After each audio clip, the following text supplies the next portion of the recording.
Hello friends, ಹೇಗಿದ್ದೀರಾ ನೀವೆಲ್ಲರೂ? ನಾನು ನಿಮ್ಮ ಸ್ಮಿತಾ.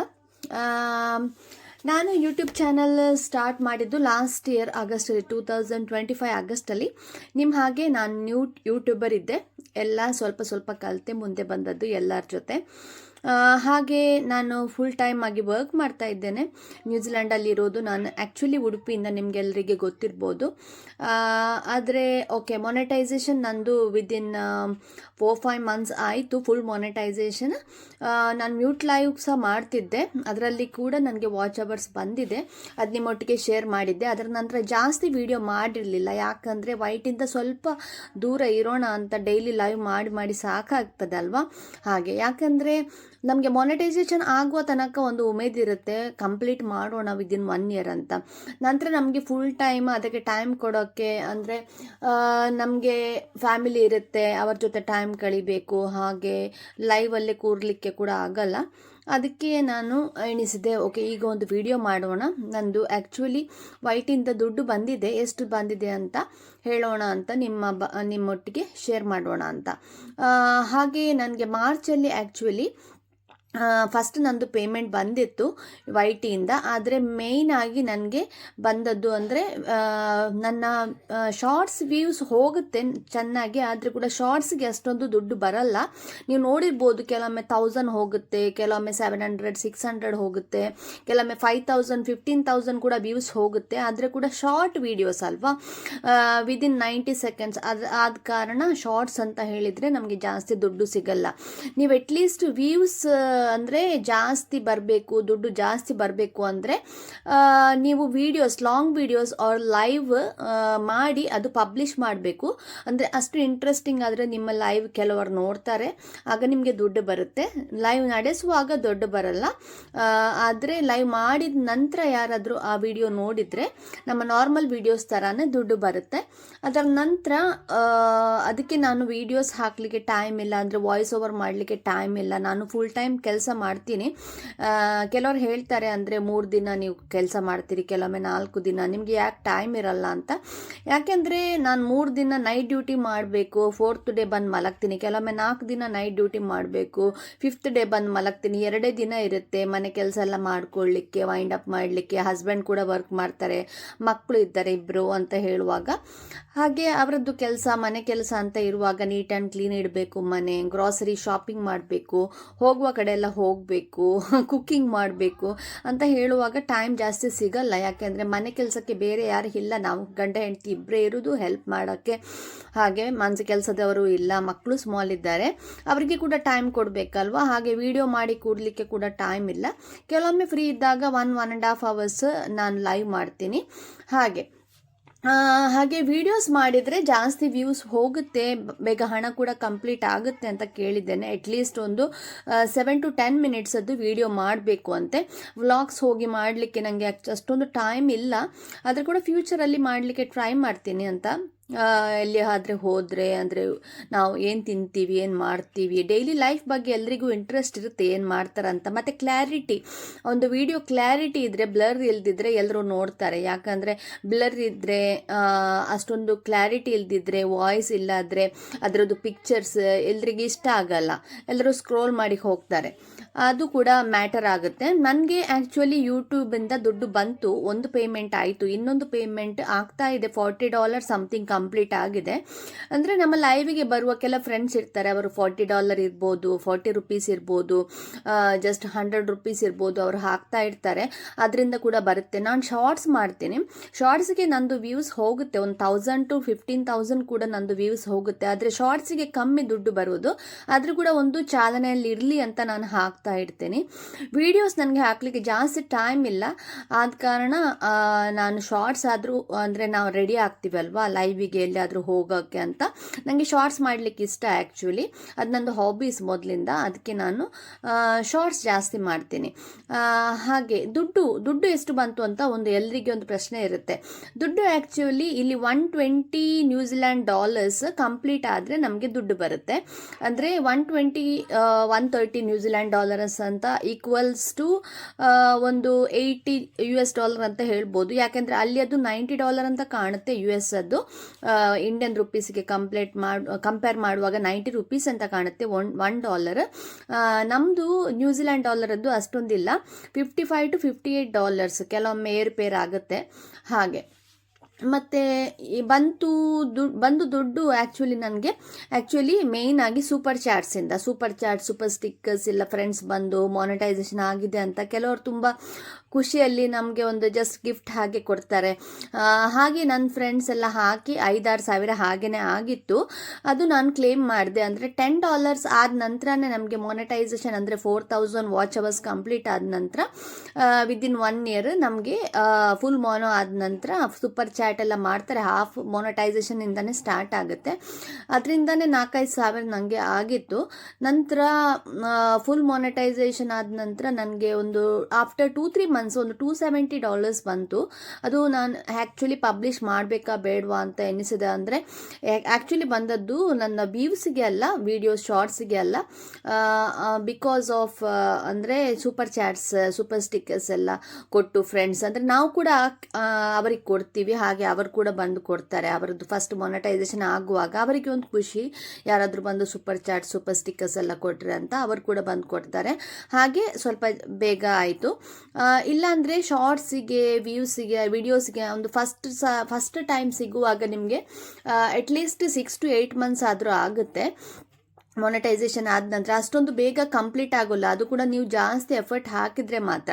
ಈಗ ನನಗೆ ಫೆಬ್ರವರಿ ಮಾರ್ಚಲ್ಲಿ ಬಂದಿತ್ತು ಒಂದು ಪೇಮೆಂಟ್, ಅದರ ನಂತರ ನನಗೆ ಇಷ್ಟರವರೆಗೆ $40 ಆದದ್ದು. ಅಂದರೆ ಒಬ್ಬರು ಮಾತ್ರ ಹಾಕಿದ್ರು ಜಾಸ್ತಿ ದುಡ್ಡು, ಅದರಿಂದ ಬಂದಿತ್ತು. ಈಗ $40 ನೆಕ್ಸ್ಟ್ ಪೇಮೆಂಟ್ ಆಗ್ತಾ ಇದೆ. ಹಾಗೆ ವಿಡಿಯೋಸ್ ಜಾಸ್ತಿ ಹಾಕಿದರೆ ಆಫ್ಕೋರ್ಸ್ ಆಗುತ್ತೆ. ಮತ್ತು ನೀವು ಬೇರೆಯವರಿಗೆ ಸೂಪರ್ ಚಾಟ್ ಮಾಡಿದರೆ, ಇಲ್ಲದಿದ್ದರೆ ನೀವು ಬೇರೆಯವರಿಗೆ ಸಪೋರ್ಟ್ ಮಾಡ್ತಾ ಇದ್ದರೆ, ನನಗೆ ಆ್ಯಕ್ಚುಲಿ ಟೈಮ್ ಇಲ್ಲ. ನಂದು ಡಿಫ್ರೆಂಟ್ ಟೈಮಿಂಗ್ ನಿಮ್ಗೆ ಗೊತ್ತಿದ್ದಾಗೆ 6:30 ಗಂಟೆ ಮುಂದೆ. ನಿಮ್ಮದು ಸಂಜೆ ಆಗಿ ನೀವು ಡ್ಯೂಟಿಯಿಂದ ಬಂದು ನಿಮ್ಮದೆಲ್ಲ ಕೆಲಸ ಮುಗಿದು 6 ಗಂಟೆಗೆ ಲೈವ್ ಸ್ಟಾರ್ಟ್ ಮಾಡಿದರೆ ನನಗೆ ಇಲ್ಲಿ ರಾತ್ರಿ ಆಗಿರುತ್ತೆ. ಹಾಗೆ ನನಗೆ ಡ್ಯೂಟಿ ಇದ್ದರೆ ಮಾತ್ರ ನೈಟ್ ಡ್ಯೂಟಿಯಲ್ಲಿ ನಾನು ಕೆಲವೊಮ್ಮೆ ಬಂದು ನಿಮಗೆ ಸಪೋರ್ಟ್ ಮಾಡ್ತೀನಿ ಕರ್ನಾಟಕದಲ್ಲಿ. ಆದರೆ ಕೂಡ ಜಾಸ್ತಿ ಟೈಮ್, ಅಂದರೆ ನೈಟ್ ಡ್ಯೂಟಿ 2-3 ದಿನ ಇರುತ್ತೆ, ಮತ್ತು ಬ್ಯುಸಿ ಇದ್ದರೆ ಆಗಲ್ಲ. ಆದ ಕಾರಣ ನನಗೆ ಆಗ್ತಾ ಇಲ್ಲ. ಕೆಲವೊಮ್ಮೆ ಆಗುತ್ತೆ, ಅಂದರೆ ರಜೆಯಲ್ಲಿ ಇರುವಾಗ ನಾನು ಬೆಳಿಗ್ಗೆ, ನೀವು ಮಧ್ಯಾಹ್ನ ಇಲ್ಲದಿದ್ದರೆ ವೀಕೆಂಡ್ಸಲ್ಲಿ, ಅಂದರೆ ಸ್ಯಾಟರ್ಡೆ ಸಂಡೇ ನೀವು ಡ್ಯೂಟಿ ಇಲ್ಲದೆ ಇರುವಾಗ ವೀಕೆಂಡಲ್ಲಿ 2-3 hours ನೀವು ಲೈವ್ ಮಾಡ್ತೀರಿ, ಆಗ ನಾನು ಬಂದು ಸಪೋರ್ಟ್ ಮಾಡ್ತೀನಿ.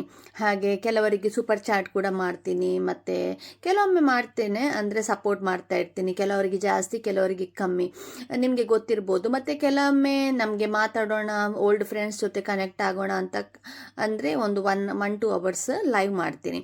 ಹಾಗೆ ಫಸ್ಟ್ ಪೇಮೆಂಟ್ ನಂದು ಬಂತು. ಅದು ಡಿಸ್ಕ್ಲೋಸ್ ಮಾಡಬಾರ್ದು ಅಂತ ಹೇಳ್ತಾರೆ, ಯಾಕಂತ ಗೊತ್ತಿಲ್ಲ. ನಾನು ಯಾವುದು YT ರೂಲ್ಸ್ ಆ್ಯಕ್ಚುಲಿ ಫಾಲೋ ಮಾಡ್ತೀನಿ, ಆದರೆ ಕೂಡ ಜಾಸ್ತಿ ಯಾವುದಕ್ಕೆ ಕೂಡ ತಲೆ ಕೆಡಿಸಲಿಲ್ಲ. ಮೊದಲು ಕೂಡ ಮ್ಯೂಟ್ ಲೈವ್ ಮಾಡಬಾರ್ದು, ಅದು ಇದು ವಾಚ್ ಅವರ್ಸ್ ಕಟ್ ಆಗುತ್ತೆ, ಸೂಪರ್ ಚಾಟ್ ಮಾಡಿದರೆ ವಾಚ್ ಅವರ್ಸ್ ಕಟ್ ಆಗುತ್ತೆ ಅಂತ ಹೇಳ್ತಿದ್ರು. ಅದೇನೂ ಆಗಲ್ಲ, ನೀವು ಟೆನ್ಷನ್ ಮಾಡ್ಕೊಳ್ಬೇಡಿ, ಯಾರ್ಯಾರ್ದು ಕೇಳಿ. ಒಬ್ಬೊಬ್ಬರು ಒಂದೊಂದು ರೂಲ್ಸ್ ಹೇಳ್ತಾರೆ. YT ಅವ್ರಿಗೆ ಏನು ಹೇಳಲಿಲ್ಲ. ಹಾಗೆ ಸೂಪರ್ ಚಾಟ್ ಮಾಡಬಾರ್ದು, ಸೂಪರ್ ಮೆಸೇಜಸ್ ಹಾಕಬಾರ್ದು. ಹೌದು, ಜಾಸ್ತಿ ಹಾಕಿದರೆ, ಕಂಟಿನ್ಯೂಸ್ ಮೆಸೇಜ್ ಹಾಕಿದರೆ ಏನಾಗುತ್ತೆ ಅಂತ ಹೇಳಿದರೆ ಸ್ಪ್ಯಾಮ್ ಆಗುತ್ತೆ ಲೈವ್, ಅಂದರೆ ಸ್ಟಕ್ ಆಗುತ್ತೆ. ಇಲ್ಲದಿದ್ದರೆ ಇದೇ ಇಮೋಜಿಸ್ ಹಾಕಬೇಕು, ಅದೇ ಇಮೋಜಿಸ್ ಹಾಕಬೇಕು, ಹಾಗೆ ಏನು ರೂಲ್ಸ್ ಏನಿಲ್ಲ. ಅದು ಒಬ್ಬೊಬ್ಬರು ಮಾಡ್ಕೊಳ್ಳೋದಷ್ಟೇ, ಯಾರು ಹೇಳಲಿಲ್ಲ YTಯಲ್ಲಿ ಇರುವನೇ ಇಮೋಜಿಸ್ ಹಾಕಬೇಕು ಅಂತ. ಹಾಗಿದ್ರೆ ಬೇರೆ ಇಮೋಜಿಸ್ ಬ್ಯಾನ್ ಮಾಡ್ತಾಯಿದ್ರು. ನಂತರ ಏನು ಅಂತ ಹೇಳಿದರೆ, ಅಂದರೆ ಒಂದು ಪೇಮೆಂಟ್ ಬಂತು, ಅದು at the end of the month 22nd ನಂತರ ಬರೋದು. ಓಕೆ, ಅದು ಹೇಗೆ ಬರುತ್ತೆ? ಆ್ಯಕ್ಚುಲಿ ನಿಮ್ಮದು ಅಡ್ರೆಸ್ ವೆರಿಫಿಕೇಷನ್, ಪಿನ್ ವೆರಿಫಿಕೇಷನ್ ಬರುತ್ತೆ. ಅದು ನಿಮಗೆ ಅಡ್ರೆಸ್ಸಿಗೆ ಬಂದ ನಂತರ ನೀವು ಗೂಗಲ್ ಆ್ಯಡ್ಸೆನ್ಸ್ಗೆ ಹೋಗಿ ನಿಮ್ಮದು ಪಿನ್ ವೆರಿಫಿಕೇಷನ್ ಆದ ನಂತರ ID ವೆರಿಫಿಕೇಷನ್ ಆಯಿತು, ನಂತರ ಅಡ್ರೆಸ್ ವೆರಿಫಿಕೇಷನ್ ಕೂಡ ಆಗುತ್ತೆ. ಅದರ ನಂತರ ನಂದು ಆ್ಯಕ್ಚುಲಿ ಸೂಪರ್ ಚಾಟಿಂದನೇ ಒಂದು $50 ಆಗಿತ್ತು. ಆಗ ಬ್ಯಾಂಕ್ ವೆರಿಫಿಕೇಷನ್ ಮಾಡಬೇಕು ಅಂತ ಬಂತು. ಬ್ಯಾಂಕ್ ವೆರಿಫಿಕೇಷನ್ ಅಂದರೆ ಬ್ಯಾಂಕ್ ಅಕೌಂಟ್ ನಾನು ಮೊದಲು ಹಾಕಿದ್ದೆ. ಅದು ಅದರದ್ದು ಅಂದರೆ ಟ್ಯಾಕ್ಸ್ ನಂಬರ್ ಕೇಳ್ತು. ಇಲ್ಲಿ ನಮಗೆ 33%, ಯಾವುದಾದ್ರೂ ಎಕ್ಸ್ಟ್ರಾ ಇನ್ಕಮ್ ಇದ್ದರೆ 33% ಟ್ಯಾಕ್ಸ್ ಕಟ್ ಆಗುತ್ತೆ. ಹಾಗೆ ನನಗೆ ಜಾಸ್ತಿ ದುಡ್ಡು ಇತ್ತು ಅಕೌಂಟಲ್ಲಿ, ಆದರೂ ಕೂಡ YT ಅವರು ಕೆಲವರು % ಕಟ್ ಮಾಡ್ತಾರೆ, ಎಷ್ಟು ಅಂತ ಗೊತ್ತಿಲ್ಲ. ಕೆಲವರು ಹೇಳ್ತಾರೆ 50% 33% ಅಂತ. ನಾನು ಆ್ಯಕ್ಚುಲಿ ಅದಕ್ಕೆ ಎಷ್ಟಂತ ಕೌಂಟ್ ಮಾಡಲಿಲ್ಲ. ನಂದು ಆ್ಯಕ್ಚುಲಿ $400 ಸಮಥಿಂಗ್ ಆಗಿತ್ತು ನ್ಯೂಜಿಲ್ಯಾಂಡ್ ಡಾಲರ್. ಆದರೆ ಬರುವಾಗ ನನಗೆ ಬಂದದ್ದು $270 ಸಮಥಿಂಗ್. ಅಂದರೆ ನಮ್ಮದು ಟ್ಯಾಕ್ಸ್ ಕೂಡ ಕಟ್ ಆಗುತ್ತೆ ಇಲ್ಲಿ 33%. ಅಂದರೆ $100 ಒಂದು 30% ಟ್ಯಾಕ್ಸ್ ಕಟ್ ಆಗುತ್ತೆ.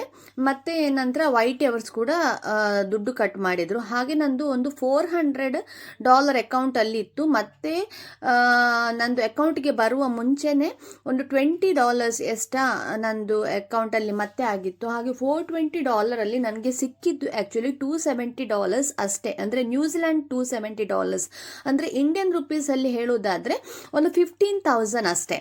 15,000 ಇಂಡಿಯನ್ ರುಪೀಸ್. ಇಷ್ಟೊಂದು ಡಾಲರ್ಸ್ ಆದ ನಂತರ ಸೊ ಇದೆಲ್ಲ ಅದದ್ದು ಸೂಪರ್ ಚಾಟಿಂದ ಮೇಯ್ನಾಗಿ. ಈಗ ನಂದು ಮತ್ತೆ ಒಂದು ಪೇಮೆಂಟ್ ರೆಡಿ ಆಗ್ತಾ ಇದೆ. $40 ಸಮಥಿಂಗ್ ಕಂಪ್ಲೀಟ್ ಆಗಿದೆ. ಅದು ಮೇಯ್ನಾಗಿ ಅದೇ ಸೂಪರ್ ಚಾಟ್ ಎಲ್ಲ ಮಾಡ್ತಾರೆ ಫ್ರೆಂಡ್ಸ್ ಬಂದು, ನಿಮ್ಮ ಆತ್ಮೀಯರು ಇರ್ತಾರೆ. ಒಂದು $40 ಹಾಕಿದ್ರು, $100 ಹಾಕಿದ್ರು, ಇಲ್ಲದ ಹಾಗೆ ಎಲ್ಲ ಜಾಸ್ತಿ ಬರುತ್ತೆ. ಇಲ್ಲದಿದ್ದರೆ ಶಾರ್ಟ್ಸಿಗೆಲ್ಲ ಜಾಸ್ತಿ ವ್ಯೂಸ್ ಹೋಗಲ್ಲ. ಯಾವುದಾದ್ರೂ ವೈರಲ್ ಆದರೆ ಮಾತ್ರ ತುಂಬ ವ್ಯೂಸ್ ಇದ್ದರೆ ವೀಡಿಯೋಸಿಗೆ ಸ್ಪೆಷಲಿ ಜಾಸ್ತಿ ಹೋಗುತ್ತೆ. ಮತ್ತು ನಿಮ್ಮ ಲೈವ್ ಆಕ್ಟಿವ್ ಆಗಿದ್ರೆ ಅವ್ರು ನೋಡಿದರೆ ಓಕೆ ನಿಮ್ಗೇನು ಬೇರೆ ಕೆಲಸ ಅಲ್ವಾ ಅಂತ ಹೇಳ್ತಾರಲ್ವಾ. ಓಕೆ ಅವರೆಲ್ಲ ನೋಡಿ ಅಂದರೆ ನಮಗೆ ಬೇರೆ ಕೆಲಸ ಇದೆ ಆದರೂ ಕೂಡ ಮಾತಾಡೋಕ್ಕೆ ನಮಗೆ ಇಷ್ಟ. ಆದರೆ ಏನು ಮಾಡೋಕ್ಕಾಗಲ್ಲ. ನಮ್ಮದು ಲೈವಲ್ಲಿ ಓಲ್ಡ್ ಫ್ರೆಂಡ್ಸ್ ಜೊತೆ ಕನೆಕ್ಟ್ ಆಗಲಿಕ್ಕೆ ಅದೇ ಒಂದು ದಾರಿ. ಹಾಗೆ ನಾವು ಲೈವ್ ಮಾಡ್ತಾ ಇರ್ತೇವೆ. ಹಾಗೆ ಮತ್ತು ಅಂದರೆ ಕರ್ನಾಟಕದ ಜನರ ಜೊತೆ ಮಾತಾಡೋದಂತ ಹೇಳಿದರೆ ನಮ್ಮ ಮನೆಯವ್ರ ಜೊತೆ ಮಾತಾಡೋ ಹಾಗೇನೆ ಊರಲ್ಲಿ ನಮ್ಮ ನೆರೆ ಮನೆಯವ್ರ ಜೊತೆ ಮಾತಾಡೋ ಅಷ್ಟೇ ಖುಷಿ ಆಗುತ್ತೆ. ಯಾಕೆಂದರೆ ಇಲ್ಲಿ ಜಾಸ್ತಿ ಜನ ಇದ್ದಾರೆ, ಹಾಗೇನಿಲ್ಲ. ಅಂದರೆ ನಮ್ಮ ಊರವರು ಇದ್ದಾರೆ, ನಮ್ಮ ಚರ್ಚವರೇ ಇದ್ದಾರೆ ಇಂಡಿಯಾದವರು. ಆದರೂ ಕೂಡ ಇಲ್ಲಿ ಜಾಸ್ತಿ ಟಚ್ ಆಗಲಿಕ್ಕೆ ಆಗಲ್ಲ. ಜಾಸ್ತಿ ಜನ ಒಂದೇ ಸಲ ಸಿಗಲ್ಲ. ಎಲ್ಲಾದರೂ ಫಂಕ್ಷನ್ ಎಲ್ಲ ಇದ್ದರೆ ಮಾತ್ರ ಅಲ್ವಾ.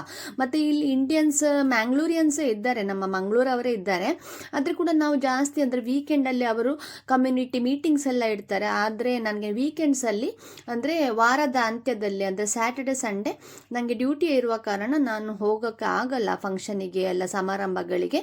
ಹೆಚ್ಚಾಗಿ ನಾನು ಸ್ಕಿಪ್ ಆಗ್ತೀನಿ. ಯಾಕೆಂದರೆ ನನಗೆ ಡ್ಯೂಟಿ ಇರುತ್ತೆ ವೀಕೆಂಡ್ಸಲ್ಲಿ. ಮಕ್ಕಳು ಮನೆಯಲ್ಲಿರುವ ಕಾರಣ ನನಗೆ ಅದು ಬೆಟರ್ ಅಂತ ಕಾಣುತ್ತೆ ವೀಕೆಂಡ್ಸಲ್ಲಿ ಕೆಲಸ ಮಾಡೋದು. ಇಲ್ಲದಿದ್ದರೆ ನಾವು ಓಡಿ ಬಂದು ಅವರಿಗೆ ಸ್ಕೂಲಿಗೆ ಕಳಿಸೋದು ಅದೆಲ್ಲ ತಾಪತ್ರಯ ಇರುತ್ತೆ. ಯಾಕೆಂದರೆ ಹಸ್ಬೆಂಡ್ಗೆ ಕೂಡ ಇಲ್ಲದ್ರೆ ನಾನು ಡ್ಯೂಟಿ ಮಾಡಿದರೆ ಮಕ್ಕಳಿಗೆ ಸ್ಕೂಲಿಗೆ ಕಳಿಸ್ಬೇಕು, ಅವರಿಗೆ ಮನೆಯಲ್ಲಿ ಇರಬೇಕಾಗುತ್ತೆ. ಹಾಗೆ ಹಸ್ಬೆಂಡ್ ಒಂದು 6 ಗಂಟೆಗೆ ಡ್ಯೂಟಿಗೆ ಹೋದರೆ ನಾನು ಒಂದು 8 ಗಂಟೆಗೆ ಮನೆಗೆ ತಲುಪಿದರೆ ನೈಟ್ ಡ್ಯೂಟಿಯಿಂದ ವೀಕೆಂಡ್ಸಲ್ಲಿ ನಮಗೆ ಈಸಿ ಆಗುತ್ತೆ. ಅದು ನಾವು ಅಡ್ಜಸ್ಟ್ ಮಾಡಿಕೊಂಡು ಡ್ಯೂಟಿ ಮಾಡೋದು. ಮತ್ತು ನಾನು ನೈಟ್ ಡ್ಯೂಟಿ ಆದ ನಂತರ ಬಂದು ಮಲಗಬೇಕಾಗುತ್ತೆ ಮಕ್ಕಳಿಗೆ ಸ್ಕೂಲಿಗೆ ಕಳಿಸಿದ ನಂತರ. ಮತ್ತು ನಾನು ಹೇಳುವ ಮುಂಚೆ ಮಕ್ಕಳು ಸ್ಕೂಲಿಂದ ಬರುವ ಮುಂಚೆ ನನ್ನ ಹಸ್ಬೆಂಡ್ ಬರ್ತಾರೆ. ಹಾಗೆಲ್ಲ ಡ್ಯೂಟಿ ಅಡ್ಜಸ್ಟ್ ಮಾಡ್ಕೊಂಡು ಹೋಗ್ತೀವಿ ನಾವು. ಹಾಗೆ ನಾವು ಲೈವ್ ಕೂಡ ಕಮ್ಮಿ ಮಾಡಿದ್ದೇನೆ, ಆದರೆ ವೀಡಿಯೋಸ್ ಜಾಸ್ತಿ ಆಗಬೇಕು. ಒಂದು ಮೊನೆಟೈಸ್ ಚಾನಲ್ ಅಂತ ಹೇಳಿದ ಮೇಲೆ ನಾವು ಜಾಸ್ತಿ ವ್ಲಾಗ್ಸ್ ಮಾಡಬೇಕು. ನೀವು ನೋಡಿರ್ಬೋದು ಈ YT-ಯಲ್ಲಿ ಅಂದರೆ ಸಕ್ಸಸ್ ಆಗಲಿಕ್ಕೆ ಒಂದೇ ಮಂತ್ರ ಅಂದರೆ ನೀವು ಎಷ್ಟೊಂದು ಇಂಟ್ರೆಸ್ಟಿಂಗ್ ಆಗಿ ತೋರಿಸಿರ ನಿಮ್ಮ ಕಂಟೆಂಟ್. ಅಂದರೆ ಈಗ ನೀವು ಫುಡ್ ರಿವ್ಯೂಸ್ ಇರ್ಬೋದು, ಅಂದರೆ ಬೇರೆ ಬೇರೆ ಕಡೆ ಫುಡ್ ಹೋಗಿ ನೀವು ತಿಂದು ಆರ್ಡರ್ ಮಾಡಿ ಅದರದ್ದು ರಿವ್ಯೂಸ್ ಚೆನ್ನಾಗಿದೆಯಾ ಇಲ್ವಾ, ಈ ಶಾಪ್ ಹೇಗಿದೆ, ಅಲ್ಲಿ ಏನು ಸಿಗುತ್ತೆ, ಅಂದರೆ ಜನರಿಗೆ ಜಾಸ್ತಿ ಇಂಟ್ರೆಸ್ಟ್ ಇರುತ್ತೆ ಅಂಥ ಕಂಟೆಂಟ್ ಹಾಕಿದರೆ. ಈಗ ನ್ಯೂಜಿಲ್ಯಾಂಡ್ ಬಗ್ಗೆ ಕೂಡ ನಾನೀಗ ಒಂದು ಮೊಬೈಲ್ ಸ್ಟ್ಯಾಂಡ್ ಎಲ್ಲ ಟ್ರೈಪಾಡ್ ಎಲ್ಲ ತೆಗೆದುಕೊಂಡು ಹೋಗಿ ನ್ಯೂಜಿಲ್ಯಾಂಡಲ್ಲಿ ನೋಡಿ ಇದು ಸಿಗುತ್ತೆ, ಇದು ಇಲ್ಲಿದ್ದು ಸ್ಪೆಷಾಲಿಟಿ ಅಂತ ಒಂದು ಬ್ಲಾಗ್ ಮಾಡಿದರೆ ತುಂಬ ವೈರಲ್ ಆಗುತ್ತೆ ಮತ್ತು ತುಂಬ ಜನ ನೋಡಲಿಕ್ಕೆ ಇಷ್ಟಪಡ್ತಾರೆ. ಆದರೆ ನನಗೆ ಅಷ್ಟೊಂದು ಟೈಮ್ ಇಲ್ಲ ಆ್ಯಕ್ಚುಲಿ. ಮಾಡಬೇಕು ಅಂತ ಆಲೋಚನೆಗಳು ಇದೆ, ಇನ್ನು ಫ್ಯೂಚರ್ ಮಾಡ್ಬೋದು. ಮತ್ತು ನಿಮ್ಮೊಟ್ಟಿಗೆ ಶೇರ್ ಮಾಡಲಿಲ್ಲ ಅಂತ ನನಗೆ ಒಂದು ಬೇಸರ ಇತ್ತು, ಅದಕ್ಕೆ ನಾನು ಶೇರ್ ಮಾಡಿದೆ. ಮತ್ತು ನಿಮಗೆ ಹೇಳಿದ್ದೇನೆ ಎಷ್ಟು ಹಣ ಬಂತು ಅಂತ. YT-ಯಲ್ಲಿ $273 ನ್ಯೂಜಿಲ್ಯಾಂಡ್ ಡಾಲರ್ಸ್ ಬಂದರೆ ಅಂದರೆ ಇಂಡಿಯನ್ ರುಪೀಸ್ 15,000. ಅದೊಂದು ಫೆಬ್ರವರಿ ಮಾರ್ಚಲ್ಲಿ. ಅದರಲ್ಲಿ ಜಾಸ್ತಿ ಸೂಪರ್ ಚಾಟ್ ಹಾಕಿದ್ದೇ ಇದೆ ಫ್ರೆಂಡ್ಸ್ ನಂದು. ಮತ್ತು ನಿಮಗೆ ಎಲ್ಲರಿಗೆ ಧನ್ಯವಾದಗಳು ಸಪೋರ್ಟಿಗೆ. ವಿಡಿಯೋಸ್ ನೋಡಿ ಕೂಡ ಸಪೋರ್ಟ್ ಮಾಡಿ. ಮತ್ತು ಲೈವ್ ಅದ್ದು ಹೈಲೈಟ್ಸ್ ಕೂಡ ನೋಡ್ಬೋದು ನೀವು ನೋಡಿಲ್ದಿದ್ರೆ. ನಂತರ ಶಾರ್ಟ್ಸ್ ಕೂಡ ನೋಡಿ. ಶಾರ್ಟ್ಸ್ ನೀವು ನೋಡ್ತೀರಾ, ಯಾಕೆಂದರೆ ಶಾರ್ಟ್ಸ್ ಅಂತ ಹೇಳಿದರೆ ಎಲ್ಲರಿಗೆ ಇಂಟ್ರೆಸ್ಟ್ ಇರುತ್ತೆ, ಜಾಸ್ತಿ ಜನ ಬಂದು ನೋಡ್ತಾರೆ. ಆದರೆ ಕೂಡ ಶಾರ್ಟ್ಸ್ ನೋಡಿ ಕೂಡ ಸಪೋರ್ಟ್ ಮಾಡಿ ನಮಗೆ. ಅಂದರೆ ಮೇಯ್ನ್ ಆಗಿ ಇರೋದು ಒಂದು ಬೇರೆಯವರ ಜೊತೆ ಕನೆಕ್ಟ್ ಆಗಲಿಕ್ಕೆ ಅಷ್ಟೇ. ನಿಮ್ಗೇನು ಇಂಟ್ರೆಸ್ಟ್ ಇದೆ ಅದರಲ್ಲಿ, ಮತ್ತು ಬೇರೆಯವರ ಲೈಫಲ್ಲಿ ಹೋಗಿ ಜಾಸ್ತಿ ಇಂಟರ್ಫಿಯರ್ ಮಾಡಬೇಡಿ. ಯಾಕೆಂದರೆ ನಿಮ್ಮ ಒಪಿನಿಯನ್ ನಿಮಗೆ ಇಟ್ಕೊಳ್ಬೇಕು. ನಾನು ನೋಡಿದ್ದೇನೆ ಈಗೀಗ ಏನಾಗ್ತಾ ಇದೆ ಅಂತ ಹೇಳಿದರೆ, ಲೈವಲ್ಲಿ ತುಂಬ ಪ್ರಾಬ್ಲಮ್ಸ್ ಆಗ್ತಾ ಇದೆ. ನಮ್ಮ ಮೊದಲು ಲೈವ್ ಮಾಡ್ತಾ ಇದ್ರು ಜನ, ಅವರಿಗೆ ಬೈಯೋದು, ಅವರ ಬಗ್ಗೆ ಕೆಟ್ಟದ್ದು ಹೇಳೋದು, ಒಬ್ಬರ ಬಗ್ಗೆ ಇನ್ನೊಬ್ಬರು ಹೇಳೋದು. ಓಕೆ, ಅದೆಲ್ಲ ಬೇಕಾಗಿಲ್ಲ. ಅವರು ಯಾರ ಜೊತೆ ಲೈವ್ ಮಾಡಲಿ, ಏನಾದರೂ ಮಾಡಲಿ, ಅವರ ಲೈವ್ ಅದು, ಅವರಿಗೆ ಇಂಟ್ರೆಸ್ಟ್ ಇದ್ದಾಗೆ ಮಾಡ್ತಾರೆ. ಆದರೆ ಇನ್ನೊಬ್ಬರು ಓಕೆ, ಮತ್ತೆ ಬೇರೆಯವರದ್ದು ಲೈವ್ ಕೆಲವರು ಇಡ್ತಾರೆ ಅಂದರೆ ಅದು ಅವರಿಗೆ ಸಿಗುತ್ತೆ, ಅವರ ಕರ್ಮ ಅವರಿಗೆ ಸಿಗುತ್ತೆ. ನೀವೇನು ಅವರಿಗೆ ಎಕ್ಸ್ಪ್ಲೇನ್ ಮಾಡಿ, ಅಂಡರ್ಸ್ಟ್ಯಾಂಡಿಂಗ್ ಮಾಡಿ ನೀವೇನು ಮಾಡೋದ್ರಿಂದ ಅದು ಪ್ರಯೋಜನ ಇಲ್ಲ ಅಂತ ನನಗೆ ಕಾಣುತ್ತೆ. ನಿಮ್ಮ ಲೈಫ್ ನೋಡ್ಕೊಳ್ಳಿ. ಬೇರೆಯವರ ಲೈಫಲ್ಲಿ ಮೂಗು ತೂರಿಸ್ಲಿಕ್ಕೆ ಖಂಡಿತ ಹೋಗಬೇಡಿ. ಇದು ನನ್ನ ಅಡ್ವೈಸ್ ಎಲ್ಲ ಯೂಟ್ಯೂಬರ್ಸಿಗೆ. ನಿಮ್ಮ ಲೈವ್ ಒಳ್ಳೇದು ಮಾಡಿ ನಡೆಸ್ಕೊಂಡು ಹೋಗಿ, ಮತ್ತು ನೀವು ಉದ್ಧಾರ ಆಗಿ ಬೇರೆಯವರಿಗೆ ಅಂತ ಚೇಂಜ್ ಮಾಡುವ ಬದಲು. ಅದೇ, thank you so much. Okay, ಇನ್ನೊಂದು ಪೇಮೆಂಟ್ ರೆಡಿ ಆಗ್ತಾ ಇದೆ, ಒಂದು $40 ಆಗಿದೆ. ಅದರ ನಂತರ ನಾನು ಹೇಳ್ತೀನಿ ಎಷ್ಟು ಟೈಮ್ ಆಗುತ್ತೆ ಅಂತ. ಒಂದು 3-4 ಮಂತಲ್ಲಿ ಅದು ಕೂಡ ಕಂಪ್ಲೀಟ್ ಆಗ್ಬೋದು. ಜಾಸ್ತಿ ಅಂದರೆ ನಾನು ಎಫರ್ಟ್ ಕೊಡ್ತಾ ಇಲ್ಲ, ಅದಕ್ಕೆ ನನಗೆ ಟೈಮ್ ಇಲ್ಲ, ಅದಕ್ಕೇ. ಥ್ಯಾಂಕ್ ಯು ಸೋ ಮಚ್ ನಿಮ್ಮ ಸಪೋರ್ಟಿಗೆ. ಹೀಗೆ ನಾವು ಮುಂದುವರೆಯೋಣ, ಬೇರೆಯವರನ್ನು ಕೂಡ ನಾವು ಮುಂದುವರೆಸೋಣ. ಓಕೆ, ಸಪೋರ್ಟ್ ಮಾಡಿ, ನಿಮ್ಮ ಬೆಂಬಲ ಎಲ್ಲರಿಗೂ ಇರಲಿ. Thank you so much.